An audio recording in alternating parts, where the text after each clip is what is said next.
श्रीतार्थम सागर दूसरा रूह की शोभा को हिंदी सरलार्थ।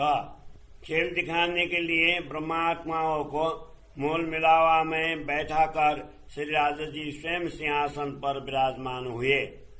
तब श्री राजा जी श्यामा जी एवं ब्रह्मात्माओं में परस्पर परिसंवाद हुआ।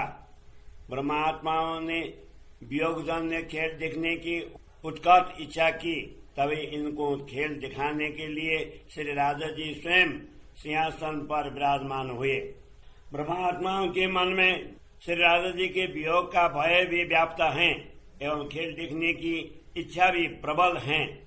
वे चाहते हैं कि श्री राजा जी के प्रभु सत्ता को देखकर किसका प्रेम बढ़ा है वह अनुभव करें। सभी ब्रह्मात्माएं एक ज्योति के साथ दूसरी ज्योति की भांति परस्पर मिलकर बैठी हुई हैं। इनके बीच में युगल स्वरूप श्री राजा श्यामा जी विराजमान हैं। उनकी दिव्य शोभा का वर्णन जुआ के द्वारा कैसे करूं? सभी ब्रह्मात्माएं एक साथ मिलकर इस प्रकार बैठ गई हैं जैसे वे सभी एक स्वरूप हो। वे इस प्रकार हिल मिलकर बैठी हैं कि जिससे यह नहीं कहा जा सकता कि यहाँ पर कोई दो स्वरूप हैं। यद्यपि सभी ब्रह्मात्माएं एक स्वरूप होकर बैठ गई हैं, तथापि उनके वस्त्रों में विभिन्न रंग दिखाई देते हैं। इन रंगों से उठती हुई तरंगों का वर्णन किसी भी प्रकार से नहीं हो सकता है। यदि अंतर्दृष्टि को खोलकर देखेंगे तभी इनकी अद्वितीय शोभा दृष्टिगोचर हो सकेंगी। किसी एक की शोभा का भी वर्णन नहीं हो सकता है। ऐसे अनेक ब्रह्मात्माएं यहाँ पर परस्पर गले लगकर बैठी हुई हैं। एक सागर तो ब्रह्मात्माओं की दिव्य तेज का है, दूसरा उनकी सुंदर शोभा का है। उनके वस्त्र एवं आभूषणों से विभिन्न रंगों की तरंगे उठती हैं। दूसरा उनकी एक सागर तो ब्रह्मात्माओं की दिव्य तेज का है, दूसरा उनकी सुंदर शोभा का है। उनके वस्त्र एवं आभूषणों से विभिन्न रंगों की तरंगे उठती हैं। अंतर्दृष्टि खोलकर इस शोभा के दर्शन करें। ब्रह्मात्माएं एक दूसरे के साथ इस प्रकार सजकर बैठी हुई हैं कि उनके मध्य में हाथ की एक अंगुली भी निकल नहीं सकती। अनेक ब्रह्मात्माएं सिंहासन के चारों ओर धामधनी के चरणों में बैठी हुई हैं। वे चाहती हैं कि धामधनी से अलग न होकर उनके श्री चरणों को पकड़कर उनके ही शरण में रहें। ब्रह्मात्माएं पूरे चबूतरे में किनारे पर लगे हुए कटहरा के साथ भरकर बैठी हुई हैं। वे जिस प्रकार मिलकर मध्य में बैठी हैं उसी प्रकार चारों ओर बैठी हैं। सभी ब्रह्मात्माएं एक दूसरे के कंध में बाहें डालकर तथा अंग से अंग मिलाकर बैठी हुई हैं। उनके मन में खेल देखने की उत्कंठा है, जिससे उनके अंग प्रत्यंग पुलकित हुए हैं। मानो परस्पर वियुक्त हो जाने का भय हृदय में लेकर ये सभी ब्रह्मात्माएं एक साथ मिलकर बैठी हुई हैं। इसलिए उनकी यह बैठक अति अद्भुत दिखाई देती है। इस प्रकार अनंत शोभा लिए ये ब्रह्मात्माएं आज तक कभी ऐसे नहीं बैठी थी। इस प्रकार अनंत शोभा लिए ये ब्रह्मात्माएं आज तक कभी ऐसे नहीं बैठी थी जिस प्रकार आज पूरे चौतरे में छाई हुई अभिन्न रूप से बैठी हैं। इससे ऐसा प्रतीत होता है मानो सौंदर्य का यह दूसरा सागर उमड़ पड़ा हो। सभी सखियां समान रूप से बैठी हैं, कोई भी ऊंची नीची नहीं है। खेल देखने की उत्कंठा के कारण उनके अंग प्रत्यंग में उमंग भरा हुआ है। श्री राजा जी श्यामा जी तथा ब्रह्मात्माओं के विराजमान होने से इस चबूतरे की सुंदरता अत्यंत अधिक हो जाती है। इस दूसरे सागर की अद्वितीय शोभा का वर्णन जीवा के द्वारा नहीं हो सकता है। यह नश्वर जीवा प्रेम धाम की आत्माओं की मुखारविंद की शोभा का वर्णन कैसे कर पाए?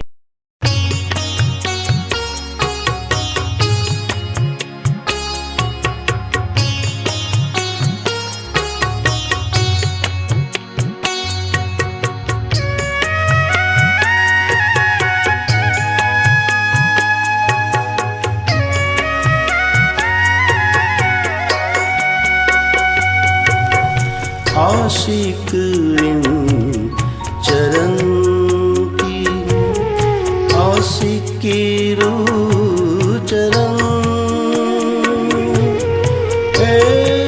जुदागी क्यों सहे रूह भी न अपने तन आशिक इन चरण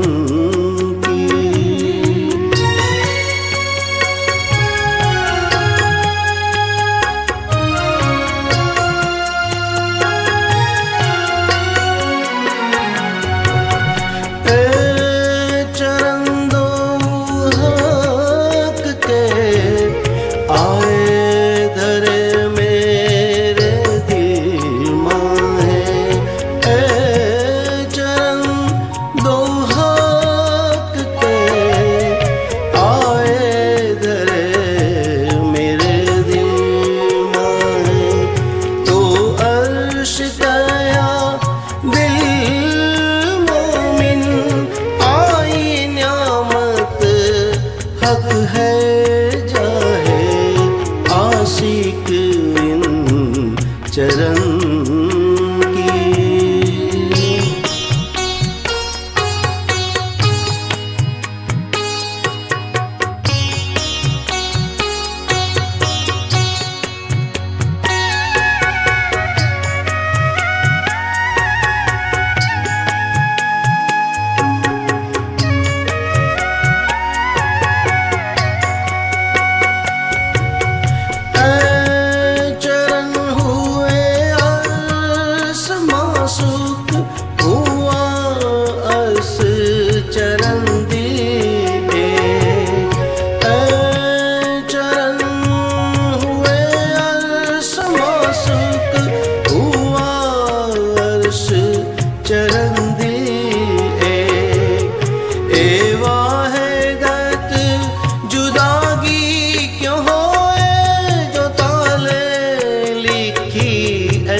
आशिकी रूह चरण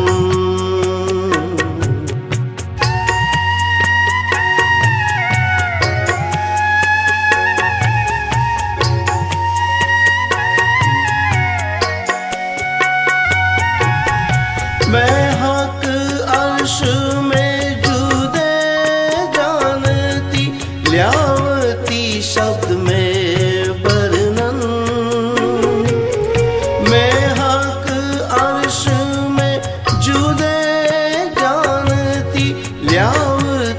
शब्द में वर्णन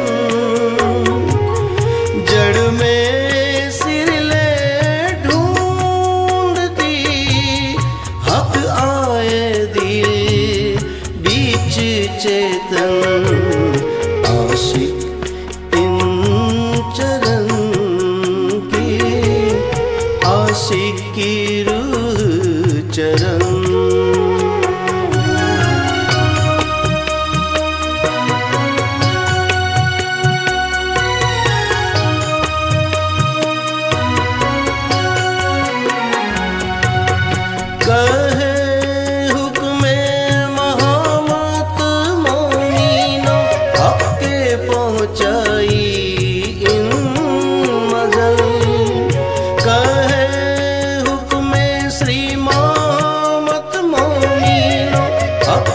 पहुँचाई इन मज़ल कहे शास्त्र नहीं त्रैलोक में सोहत बैठे रूहों बीच दे आशिक इन चरण की आशिकी रूह चरण